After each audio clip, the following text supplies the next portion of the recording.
प्यारे साथियों, महेश गुरुजी की क्लास में आपका वेलकम है। अब देखिए, वैसे तो हम सभी तरह के लोगों को इंग्लिश सिखाते हैं। इंग्लिश लिखना कैसे सीखें, पढ़ना कैसे सीखें, बोलना कैसे सीखें, इसके अलावा इंग्लिश ग्रामर का डीप ऑपरेशन करते हैं। बट पिछले कुछ समय से, मतलब 3-4 दिन से 50-60 कमेंट एक ही बात पे आ गए कि सर हम बिल्कुल जीरो लेवल पे हैं, हम बिल्कुल जीरो लेवल से इंग्लिश कैसे सीखें। अब एक बात मैं शुरू में बता दूं, साफ साफ बता दूं, क्योंकि झूठ बोलना आता नहीं। इस दुनिया की कोई भी एक क्लास, कोई भी एक सिंगल वीडियो कभी भी आपको फुल इंग्लिश नहीं सिखा सकता। लेकिन हाँ, इतना हो सकता है कि माना ये आप हैं, ये आपका माइंड है और ये बिल्कुल ब्लैंक है, खाली है, आपको बिल्कुल भी इंग्लिश नहीं आती, इंग्लिश से डर लगता है। तो आज के वीडियो से थोड़ी थोड़ी लकीरें, ऐसे लकीरें ऐसी बन जाएंगी, मतलब थोड़ा रास्ता सा मिल जाएगा, थोड़ी हिम्मत सी आ जाएगी, हाँ यार हम भी सीख सकते हैं, थोड़ा पता सा चल जाएगा। अब देखो, पता तो हमें पहले से भी है कि भाई ग्रामर सीखनी पड़ेगी, टेंस सीखने पड़ेंगे, लेकिन आज के वीडियो में बिल्कुल बेसिक, एकदम जीरो से थोड़ा सा पता लगेगा कि यार किन किन चीज़ों का ज़्यादा पता करें, किन किन चीज़ों को ज़्यादा शुरुआत करें या शुरू से सीखें तो थोड़ा सीख जाएं। तो बहुत ही बेसिक सा वीडियो, छोटा सा वीडियो, पूरा देखना। तो चलिए शुरू करते हैं। तो देखिए, अगर हम इंग्लिश की बात करें ना, तो इंग्लिश में सबसे बेसिक चीज़ होती है कि इंग्लिश एक लैंग्वेज है और कोई भी लैंग्वेज में सबसे पहले कुछ लेटर्स होते हैं, अक्षर होते हैं। उन अक्षरों से मिलके वर्ड्स यानी शब्द बनते हैं और शब्दों से मिलकर के सेंटेंस बनते हैं। और जैसे हमारा सेंटेंस हमें बनाना आ जाता है, तो इंग्लिश एक लैंग्वेज है, भाषा अपना काम कर देती है।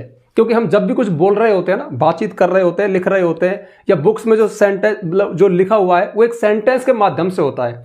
जब मैं आपसे बोल रहा हूँ ना, तो मैं कितने सारे सेंटेंस बोल दिए। अब ये सारे हिंदी में बोले, आपको एक्सप्रेस हो गए, समझ में आ गए, इसलिए भाषा ने अपना काम कर दिया। अब हिंदी हो, इंग्लिश हो, तमिल हो, कोई भी हो, सब भाषाएं तो हैं। तो किसी भी भाषा में सबसे पहले लेटर्स, अक्षर होते हैं, बिल्कुल छोटे छोटे। उन अक्षरों से मिलकर शब्द बनते हैं, शब्दों से मिलकर एक सेंटेंस बनता है। अब ये तो बहुत बेसिक छोटी चीज़ें हैं। अगर आपको सेंटेंस लिखना आ गया, बनाना आ गया, बोलना, पढ़ना, लिखना, तो भाषा ने अपना काम कर दिया, आप अंग्रेजी सीख गए। अब जो सेंटेंस है ये बहुत तरह के हैं। अगर मैं आपको बहकाने के लिए बता दूं कि सबसे पहले सब्जेक्ट आता है, फिर ये हेल्पिंग वर्ब आएगी, ये मेन वर्ब आएगी, ये ऑब्जेक्ट आएगा, ऐसा नहीं होता। सेंटेंस बहुत तरह के हैं। अब देखो, सब्जेक्ट और हेल्पिंग वर्ब और मेन वर्ब तो मिल जाएंगी, लेकिन किसी में ऑब्जेक्ट होगा, किसी में नहीं होगा, किसी में प्लेस होगा, किसी में नहीं होगा, किसी में टाइम होगा, किसी में नहीं होगा। और फिर 12 टेंस, तो सारे के सारे सेंटेंस 12 टेंस से भी कवर नहीं होते। तो कुछ बेसिक सी बातें हैं। चलो, ये तो मैं बेसिक से भी थोड़ा आगे चला गया, बिल्कुल बेसिक पर रहेंगे अपन। तो सबसे पहले देखो, ये है लेटर्स। ये अंग्रेजी अल्फ़ाबेट, अंग्रेजी वर्णमाला में कुल 26 लेटर होते हैं, सबको पता है। ABCDEFGHIJKLMNOPQRST UVWXYZ, ये कुल 26 लेटर हैं, 26 अक्षर हैं। ये अंग्रेजी अल्फ़ाबेट है, अंग्रेजी वर्णमाला है। जैसे हिंदी में क, का, क, ख, ग, घ, उसी तरह से इंग्लिश में ये हो गए, ठीक है। तो ये सबसे छोटी इकाई हो गई इसकी। अब इन शब्दों के खास मेल से, इन लेटर्स के, इन अक्षरों के खास मेल से शब्द बनते हैं। तो यहाँ पर मैंने जो अलग किया, अब देखिए, अक्सर मुझसे कहते हैं, लर्नर कहते हैं, बच्चे कहते हैं कि सर मैं इंग्लिश कैसे सीखूं, स्पेलिंग तो आती नहीं। तो वो समझता है कि मैं पहले बहुत सारी स्पेलिंग्स को याद कर लूं, इनको स्टोर कर लूं और हर स्पेलिंग को वो बराबर वेटेज देगा। मैं यही से थोड़ा डिफरेंट हो जाता हूं कि लेटर से शब्द तो बने, बट जो शब्द आप देख रहे हो ना, शब्द जो ग्रैब कर रहे हो, दिमाग में डाल रहे हो, रट रहे हो, पढ़ रहे हो, कुछ भी कर रहे हो, उनको एक थोड़ी सी एक पहचान के साथ देखो कि ये वर्ड है क्या, इसका फंक्शन क्या है। क्योंकि इन शब्दों से अभी सेंटेंस बनने वाले हैं और सेंटेंस में कुछ पर्टिकुलर चीज़ें होती है। तो यहाँ पर मैंने इनको इसी क्रम में लिखा है, मतलब आपके मतलब के क्रम में। जैसे अब राम, RAM, 3 लेटर है इसमें, तो एक वर्ड बन गया। टीचर, TEACHER, एक स्पेलिंग हो गई आपकी भाषा में, एक मैं इसको वर्ड कहूँगा टीचर। बॉय, IVU, दे, ये सभी वर्ड है। लेकिन मैंने इनको कैटेगरी में रख दिया कि जैसे राम है, मोहन है, सीता है, कोई भी किसी का नाम है या कोई कॉमन नाउन है, कोई जाति है, जैसे टीचर है, डॉक्टर है, बॉय है, गर्ल है, फादर है, मदर है, ठीक है, इस तरह के वर्ड। इसके अलावा कुछ प्रोनाउन है, जैसे आई है, वी है, यू है, ही, सी, दे। तो आई मतलब मैं, वी हम, यू तुम, ही वह लड़का, सी वह लड़की, दे वे। ये सभी के सभी लगभग सब्जेक्ट बनते हैं। और सब्जेक्ट जब सेंटेंस की बात करेंगे तो सबसे पहले आता है। तो सबसे पहले किसी सेंटेंस में सबसे पहले आने वाले वर्ड, जिसकी बात चल रही हो, जो कि सब्जेक्ट कहलाता है, कर्ता कहलाता है, वो लगभग ऐसे वर्ड होते हैं। अब राम और टीचर और बॉय 3 ही नहीं, हजारों वर्ड। कारपेंटर भी है, विलेजर भी है, माय फादर भी है, माय मदर भी है, टीचर भी है, ये फैन भी हो सकता है, ये शर्ट भी हो सकती है, शर्ट इज ब्यूटीफुल, है ना। तो समझ रहे हो, तो जितने भी नाउन होते हैं ना वो सब्जेक्ट होता है, या फिर प्रोनाउन ये सर्वनाम कहलाते हैं ग्रामर की भाषा में, जैसे आई, वी, यू, ही, सी, दे। इसके अलावा फिर अंग्रेजी में जब सेंटेंस में चलेंगे तो सब्जेक्ट के बाद दूसरी चीज आती है हेल्पिंग वर्ब, जिसे बोलते हैं सहायक क्रिया, शॉर्ट में लिखा HV, मतलब हेल्पिंग वर्ब। ये क्या करती हैं, ये टेंस बताने का काम करती हैं। मतलब जो आप सेंटेंस बोलोगे उसमें एक समय भी तो होगा भाई, कि जो बात तू बता रहा है वो प्रेजेंट की है, पास्ट की है, फ्यूचर की है। इस बात को बताने वाला वर्ड एक हेल्पिंग वर्ब होता है। अब कॉमन तो सभी वर्ड है, लेकिन मैंने इस कैटेगरी में रखा कि हेल्पिंग वर्ब है जो कि सब्जेक्ट के जस्ट बाद आती है, जैसे is, am, are, was, were, will, shall, do, does, did, has, have, had, can, could, may, might, should, must, would. इनमें से कैन से आगे आगे ये मॉडल हेल्पिंग वर्ब कहलाती है, और ये अपनी सामान्य हेल्पिंग वर्ब है, इज, एम, आर, वाज, वर। अब अंग्रेजी सीखने का निष्कर्ष इस बात पे है कि हमें पता चल जाए कि अंत में है आया, तो है का मतलब सिर्फ इज नहीं होता। जब आप स्पेलिंग याद करोगे ना, इज माने है, एम माने हूं, आर माने है, लेकिन हैज और हैव भी है के अर्थ में आएंगे। कैन जब लग जाएगा तब भी अंत है से होगा। इस बात का पता कौन बताएगा, तो एक टॉपिक है टेंस। मैं अक्सर कहता हूं कि इंग्लिश में बहुत कुछ सीखना होता है, और मुझे बहुत कुछ पता है। मुझे पता है कि टेंस सब कुछ नहीं है एक बड़े लेवल पे, लेकिन छोटे लेवल पर टेंस सब कुछ है, क्योंकि टेंस ही तो अलग अलग करता है चीज़ों को, कि जो सेंटेंस है उसका अंत ऐसे हुआ तो उसमें ये तो हेल्पिंग वर्ब आएगी और ये मेन वर्ब आएगी। तो टेंस पे फोकस करो, टेंस इनको अलग अलग कर देगा। टेंस आपको बता देगा कि इज, एम, आर जो हेल्पिंग वर्ब है प्रेजेंट कंटिन्यूअस टेंस में आएंगी, वाज, वर पास्ट कंटिन्यूअस। अच्छा मैंने बोला प्रेजेंट कंटिन्यूअस टेंस में आएंगी, ये कब होता है, जब अंत में रहा है, रही है, रहे हैं आए, प्रेजेंट कंटिन्यूअस टेंस है। वाज, वर कब आएगा, जब रहा था, रही थी आए, तो वाज, वर आएगा। अब इस बात का पता हमें टेंस बताते हैं, तो टेंस इज द मस्ट, जो हेल्पिंग वर्ब मेन वर्ब पे ही चलता है पूरा टॉपिक। तीसरी चीज है अपने सेंटेंस में सब्जेक्ट आ गया, उसके बाद एक हेल्पिंग वर्ब लगाओगे जो कि टाइम बताएगी, उसके बाद आएगी मेन वर्ब, मुख्य क्रिया, यानी कि उस सेंटेंस में एक्शन क्या है। क्योंकि ज्यादातर सेंटेंस में 90% सेंटेंस में आप कोई काम बताते हो, आपने कुछ खाया, आपने कुछ पिया, आपने कुछ कहा, आप कहीं गए, कहीं आए, कुछ लिखा, कुछ पढ़ा। अब यहाँ पे आपने मतलब तुमने, या फिर कोई और, अशोक ने कुछ किया, राधा ने कुछ किया, किसी देश ने कुछ किया, किसी कुत्ते ने कुछ किया। तो जो सब्जेक्ट जरूर थोड़ी व्यक्ति हो, जानवर भी हो सकते हैं। हम चीज़ों की जानकारी भी दे सकते हैं। पंखा बहुत तेजी से चल रहा है, कमरे में अंधेरा है, तो कमरा भी एक सब्जेक्ट हो गया, जिससे सेंटेंस शुरू हो, जिसकी बात हो, सब्जेक्ट होता है। तो मेरा कहने का मतलब है कि जब सब्जेक्ट से तो शुरू हो गया, उसके बाद एक समय बताएगा कि जो आप बात बता रहे हो प्रेजेंट की है, पास्ट की, फ्यूचर की है। इस बात को बताने वाला ये हेल्पिंग वर्ब, जिनका सही एड्रेस कौन बताएगा कि कब कौन सी कहां लगाऊं, टेंस बताएगा, सीखना ही पड़ेगा। लेकिन उसमें एक काम की जो जानकारी दी होती है कि काम क्या हो रहा है वाक्य में, कोई आ रहा है, जा रहा है, खा रहा है, पी रहा है, तो फिर ये भी वर्ड है, लेकिन ये क्रिया कहलाते हैं मेन वर्ब, मुख्य क्रिया। जैसे गो जाना, कम आना, राइट लिखना, रीड पढ़ना, प्ले खेलना, ईट खाना, स्लीप सोना, टीच पढ़ाना। ठीक है, अब ऐसे भी और हजारों हैं। ये मैं समझ रहा हूँ कि इंग्लिश में सिर्फ इतने से ही वर्ड है, ये तो मैंने थोड़े थोड़े से लिए, मतलब थोड़े से, और इतने और बचे। अब डर मत जाना, सब कवर हो जाता है। और फिर मत हो, एक ही जिंदगी मिली है, माना कि कुल 1,71,000 वर्ड है, तो सबको किसी को याद नहीं है, वो मुझे भी याद नहीं है, किसी को भी नहीं है, इस भ्रम में मत रहना। लेकिन 1,500 वर्ड, 1,000-2,000 वर्ड जो हमारे पास आ जाते हैं ना, अब 1,000-2,000 जो वर्ड आएंगे ना, वो सभी तरह के आने चाहिए। यानी इस तरह के भी, हेल्पिंग वर्ब भी, मेन वर्ब भी, प्रीपोजिशन, कंजक्शन, सभी तरह के, सभी तरह के। माना कि 100 हैं, उनमें से आपके पास 20 भी आ गए तो हो गया काम। मैं कह रहा हूं इस बात को, पक्का हो जाता है, काम चल जाता है।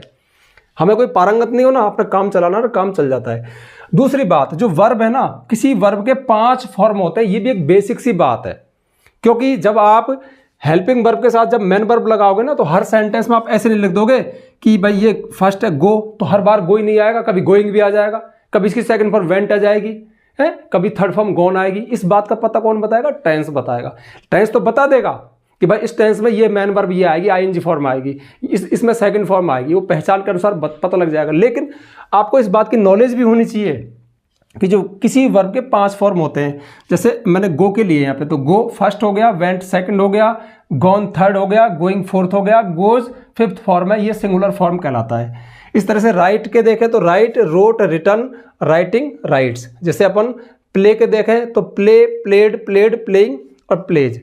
स्लीप के देखें तो स्लीप, स्लेप्ट, स्लेप्ट, स्लीपिंग और स्लीप्स। इस तरह से तो कहने का मतलब है कि हर वर्ब के ये 5 फॉर्म होते हैं, कोई बहुत बड़ा विज्ञान नहीं है।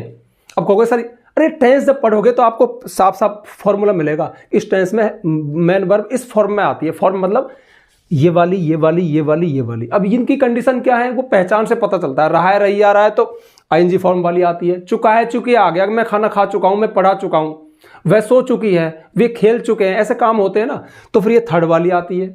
कोई काम चल रहा है तो आईएनजी वाली आती है, कोई काम हो चुका है तो ये थर्ड वाली आती है। कोई एक ही व्यक्ति है जो कोई काम करता है, मैं हंसता हूं, आता हूं, जाता हूं, वह खेलता है, वह पकाती है, तो ये वाली आती है। जैसे वह जाता है तो गोज, वह जा रहा है ही इज गोइंग, वह जा चुका है ही हैज गॉन, है ना। और वह गया था, कोई काम पास्ट में हुआ था तो वेंट सेकंड फॉर्म आएगी। और इनमें से किसी की भी जो भी सेंटेंस है, और कोई ज्यादा है और कोई काम करते हैं तो फिर गो, आई गो मैं जाता हूं, यू गो तुम जाते हो, लेकिन वह जाता है तो ही गोज। ये छोटी सी बात है, टेक्निकल बात है, टेंस आपको सिखा देगा। इसके बाद जो अदर वर्ड हैं सेंटेंस में, सबसे पहले सब्जेक्ट जरूर होता है, फिर हेल्पिंग वर्ब होती है, फिर मेन वर्ब होती है। उसके अलावा सेंटेंस में और भी वर्ड हो सकते हैं, क्या होते ही हैं, कोई सेंटेंस छोटे छोटे थोड़ी होते हैं, बड़े बड़े सेंटेंस होते हैं। तो उनमें देखो अदर वर्ड क्या होते हैं। अब मोटा मोटा तो ये भी वर्ड है, ये भी वर्ड है, ये भी वर्ड है, ये भी वर्ड है, सब वर्ड है, लेकिन मैंने यहाँ पे थोड़ा कैटेगरी सेंटेंस के लिए। तो अदर वर्ड में जैसे प्रीपोजिशन होते हैं, जैसे on, in, by, of, to, since, for, between, among, ये प्रीपोजिशन होते हैं। ये किसी नाउन से पहले आके उसकी सही लोकेशन बताते हैं। जैसे द कैट इज, जैसे I am in the room. अब देखो यहां पे, जैसे मैं कहूं, देखो आई एम, मैं हूं। अब आप पूछो सर आप कहां हो, तो मैं कहूंगा मैं कमरे में हूं, है ना। तो अगर आपने preposition I am the room, अब मैंने प्रीपोजिशन नहीं लगाया तो पता है आई एम द रूम, मैं कमरा हूं क्या यार, मैं कमरे में हूं।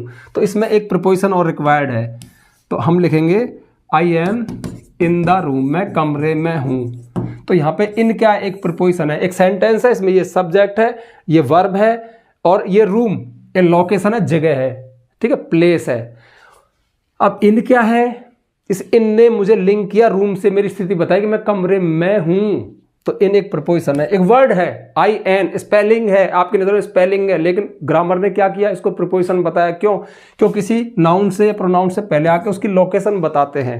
The cat is on the bed, बिल्ली बिस्तर पे है ना। कोई व्यक्ति कोई चीज दो लोगों के बीच है तो बिटवीन आता है, दो से ज्यादा है अमोंग आता है, ठीक है। टू जब हम कनेक्ट होते हैं, बाई किसी जब साधन से जाएं या किसी के द्वारा कुछ किया जाए तो बाई, ऐसे प्रीपोजिशन होते हैं सेंटेंस, बस मैं ये बता रहा हूं। तो फिर देखो, फिर कंजक्शन होते हैं, जोड़ने वाले शब्द। ये दो वर्ड शब्दों को जोड़ते हैं, दो फ्रेज को जोड़ते हैं, दो सेंटेंस को जोड़ते हैं। जैसे एंड है, बट है, सो है, और है, आइदर और, neither nor, not only, but also, because, बहुत सारे हैं। डर मत जाना, खत्म हो जाएंगे, 10 20 50 होंगे, और आपका काम 10 से भी चल जाएगा। जैसे मैंने तो लिख दिया and but, Ram and Shyam, है ना।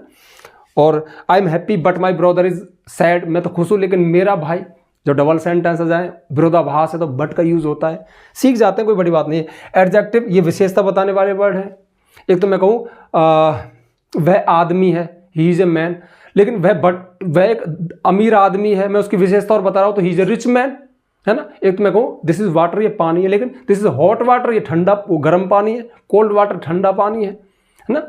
जैसे कि एक तो शर्ट है ना, एक ब्लू शर्ट है, नीली शर्ट है, तो ब्लू मतलब चीज़ें कैसी हैं उनकी विशेषता बताए। तो विशेष जैसे गुड है, बैड है, हॉट है, कोल्ड है, रिच है, पुअर है, ऑनेस्ट है, डिसऑनेस्ट है ना।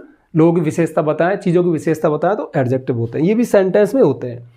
एडवर्ब क्रिया विशेषण, जो क्रिया की विशेषता बताएं। ऐसे वर्ड सेंटेंस में जो क्रिया के होने का स्थान बताएं, क्रिया कहाँ हुई या कहाँ होगी या कहाँ हो रही है, कब हुई, कैसे हुई, किसके साथ हुई, क्यों हुई।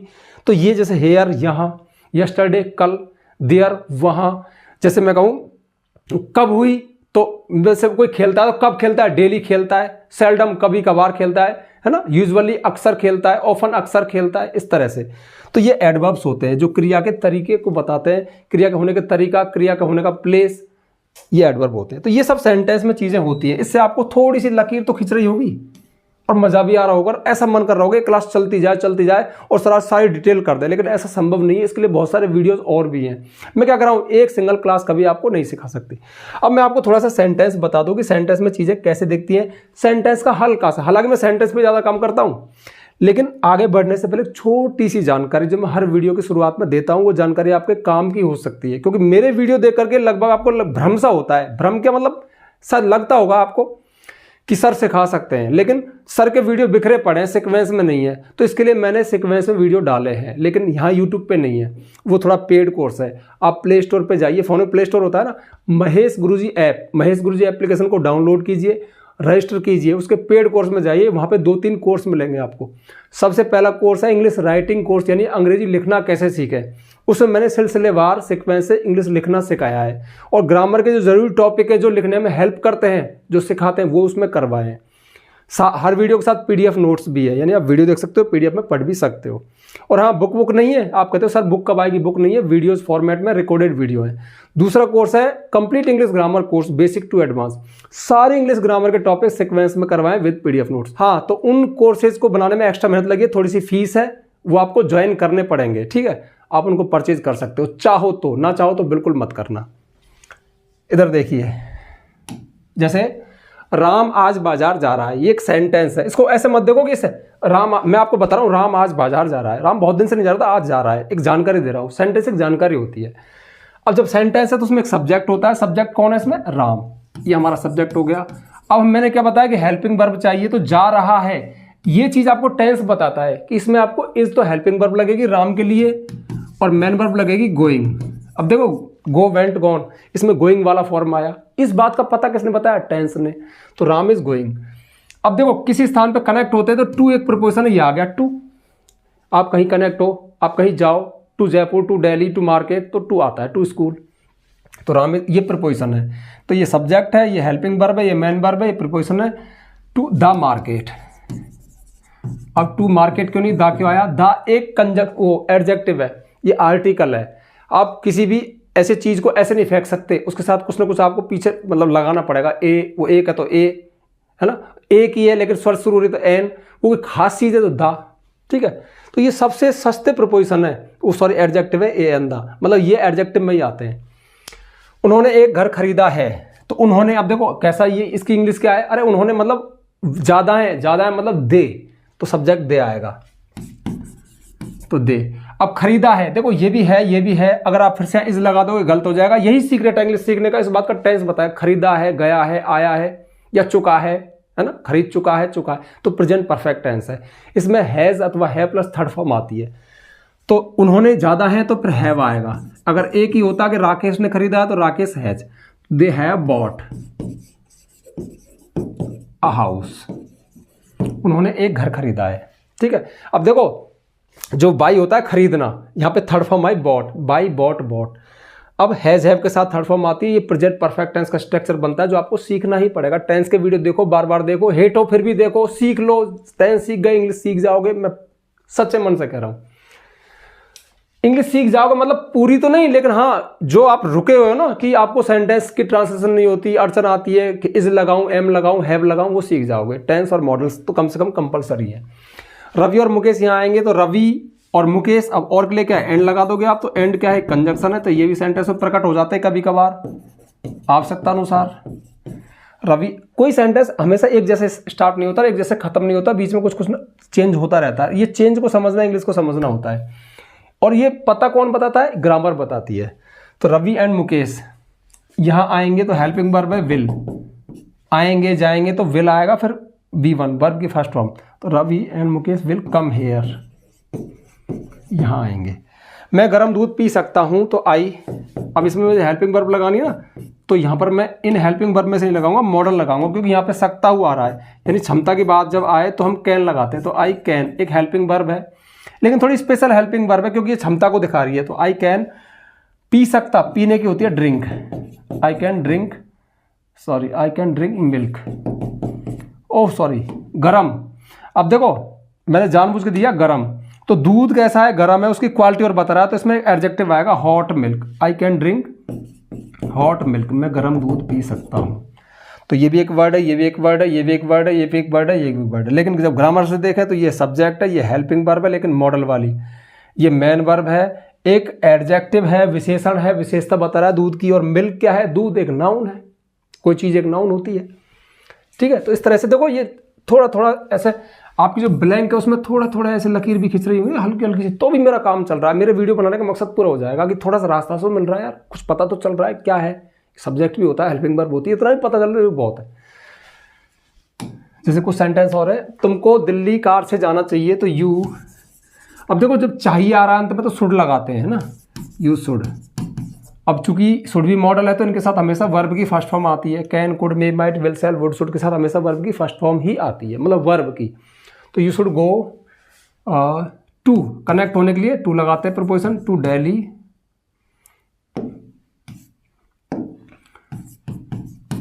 किसी शहर का नाम है, ठीक है, तो डी बड़ा आएगा। ये भी छोटी सी बात होती है इंग्लिश में, you should go to Delhi. अब देखो कार से, अब से के लिए फॉर्म नहीं, बाई कार, किसी आप साधन से कहीं जाते हो तो बाई आते, बाई कार, ठीक है, by bus, by auto, by aeroplane, इस तरह से बाई बस। रोहन मेरा पुराना दोस्त है तो रोहन सब्जेक्ट हो गया। अब इसमें सिर्फ हेल्पिंग वर्ब, मतलब हेल्पिंग वर्ब मेन वर्ब दोनों नहीं आएंगी, ये सिंपल सेंटेंस, इसमें कोई एक्शन नहीं है तो मेन वर्ब नहीं आएगी, और ऐसे sentence non action simple sentence कहलाते। तो रोहन इज है, मेरा पुराना, माई, पुराना मतलब ओल्ड, ओल्ड मतलब बूढ़ा बूढ़ा नहीं होता, पुराना भी होता है, तो my, Rohan is my old friend, ये सिंपल सेंटेंस है, इसमें मेन वर्ब नहीं, मतलब सारे सेंटेंस में हेल्पिंग वर्ब मेन वर्ब नहीं पाई जाती। नॉन एक्शन यानी ऐसे सेंटेंस जिनमें कर्ता के बारे में कुछ जानकारी दी जाए कि मैं एक टीचर हूं, वह मेरा दोस्त है, ये मेरा घर है ना, ये हमारा कुत्ता है, वह बहुत सुंदर है, वह बहुत ईमानदार है, इस तरह के सेंटेंस सिंपल सेंटेंस कहलाते हैं, बिना एक्शन वाले। इनमें एक्शन नहीं होता, इनमें अगर है हुए आ रहा है तो इजेमार लगा दो, थतीते आ रहा है तो वाजवर लगा दो, सिंपल स्ट्रक्चर है। तो Ravi is my old friend, Ravi मेरा पुराना मित्र है। वह खाना पकाती है, सी। अब इसमें देखो काम तो हो रहा है लेकिन दो ही टेंस ऐसे हैं, प्रेजेंट इंडेफिनिट टेंस और पास्ट इंडेफिनिट टेंस के अफर्मेटिव सेंटेंस, सकारात्मक वाक्य जिनमें हेल्पिंग वर्ब नहीं आती। मेन वर्ब ही, हेल्पिंग वर्ब मेन वर्ब दोनों को काम कर देती है, टाइम बता देती है, एक्शन भी। तो सी कुक्स फूड, लेकिन इन्हीं टेंस के नेगेटिव या इंट्रोगेटिव बनाए तो हेल्पिंग वर्ब लगानी पड़ेगी, यानी वह खाना नहीं पकाती है तो सी। अब इसमें डज हेल्पिंग वर्ब आ गई, सी डज नॉट कुक फूड, वह खाना नहीं पकाती है। राम ने रावण को मारा था तो राम किल्ड, ये पास्ट इंडेफिनिट टेंस है, यानी पास्ट में कुछ एक्शन हुआ था तो राम किल्ड रावण।